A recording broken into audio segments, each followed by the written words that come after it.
Yeah, Fish. That's a good point. So Fish has got talking in stations tomorrow, which I will also be on, and they're gonna have some economy specialists from EVE Online on there to talk about the specifics of how the free modules and free ships could actually affect the economy. Now, me personally, I can guess. I can do a lot of guesswork on how much it's going to affect the economy, and someone else who has an opinion might be. I don't know if anyone on live right now has a different opinion on the economy being fucked from the beginning, from the free stuff that we're getting.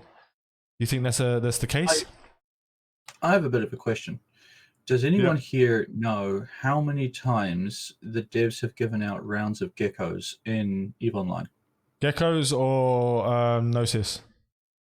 No, geckos. The Drone. drone, specifically overpowered drone, yeah, which gets killed, bought, sold, banked, all kinds of things in the economy all the time.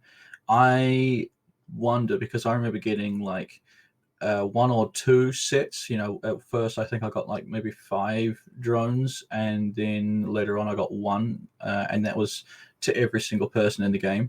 Those drones are extremely prevalent, highly prized, and expensive, but they still exist everywhere in EVE Online forever.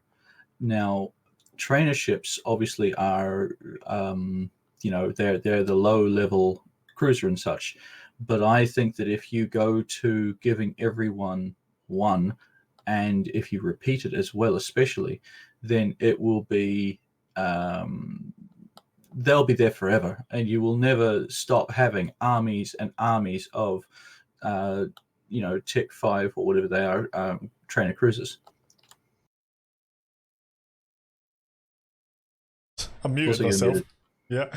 I don't. I have no memory of being given a gecko. They've put geckos in. Was it the yearly one? The end of the year events? Yeah, so we got them when they were released first, which I believe was 5 okay. each Yeah, player. I remember. And then we got one for Christmas, I think, but I don't know if they've repeated it. And like they are so widely used, so prevalent, and so widely destroyed. You'd think, oh wow, why is it that we don't lose saturation of these things? And the trainer is going to be even worse.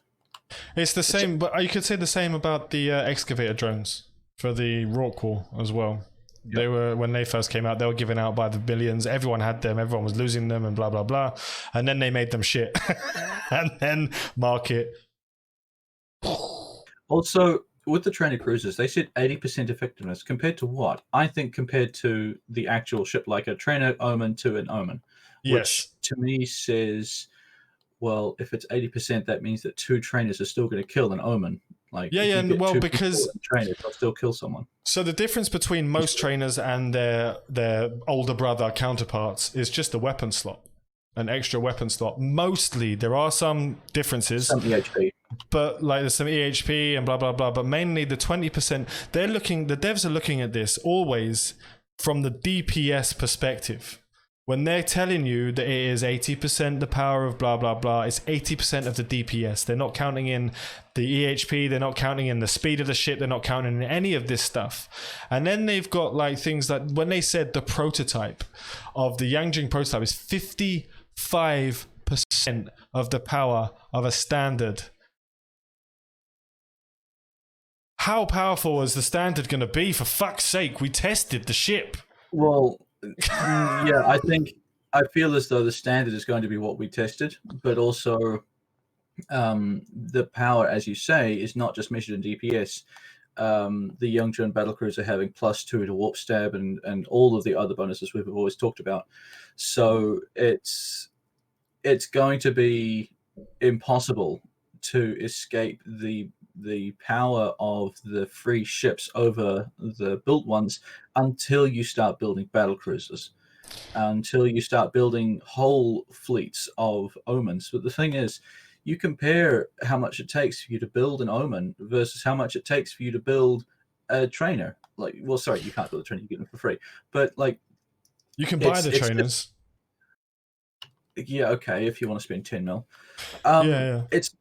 It's not worth your time to sit down and say, right, we need to we need to mine all day, we need to do this, we need to do that, we need to do all these things. So cool, we have now 10 real cruisers, and then 10 trainer cruisers turn up, and you're still in a DPS fight where you're picking each other off, and you're really no better off for being it. You need to start getting like one tier above, and maybe even a ship class above, before you really start being able to wipe out these armies of trainer ships.